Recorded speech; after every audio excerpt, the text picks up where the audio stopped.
Mashindano haya ni mashindano ya aina yake yenye rekodi kubwa, si tu Tanzania, si tu Afrika Mashariki, bali Afrika nzima.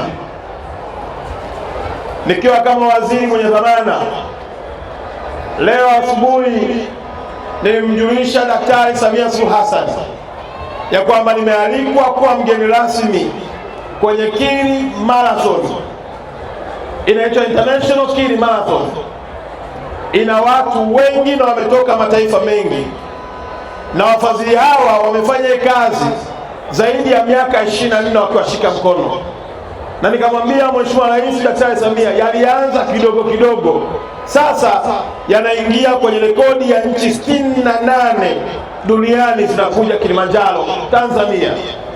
Na nikamwambia Mheshimiwa Rais, kupitia mashindano haya International Kili Marathon yamesababisha ukuaji mkubwa wa sekta ya utalii, ikiwemo pamoja na idadi kubwa ya watu kuja kupanda mlima Kilimanjaro. Nikamwambia sio hivyo tu, yamechagiza kwa kiwango kikubwa pato la mwananchi mmoja mmoja, kuanzia mfugaji kwa sababu anapata soko la kuuza nyama, kuanzia mkulima kwa sababu anapata soko la kuuza chakula, kuanzia kwenye rodi kwa sababu anapata mteja kulala kwenye kitanda, lakini kwenda mpaka kwa pota anayepandisha watu mlimani.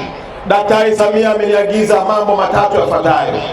La kwanza, kwa kazi kubwa iliyofanyika, amesema mwakani yeye mwenyewe Daktari Samia Suluhu Hassan atakuja kwenye International Kili Marathon kushiriki nanyi kwenye riadha.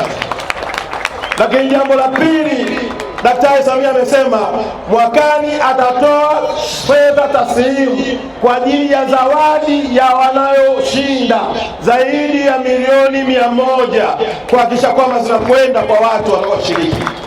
Jambo la tatu, maagizo ya Daktari Samia amenielekeza ya kwamba maandalizi ya mwakani wizara yetu ishiriki 100%, na mabalozi wote walioko nje ya Tanzania, mabalozi wa Tanzania duniani kote watashiriki kufanya registration ya watu wote duniani kuja International Kili Marathon hapa kuja kushiriki nasi. Naomba makofi mengi sana Daktari Samia kwa mapinduzi makubwa na mchango wake katika sekta yetu hii ya michezo, hususan katika mchezo wetu wa riadha.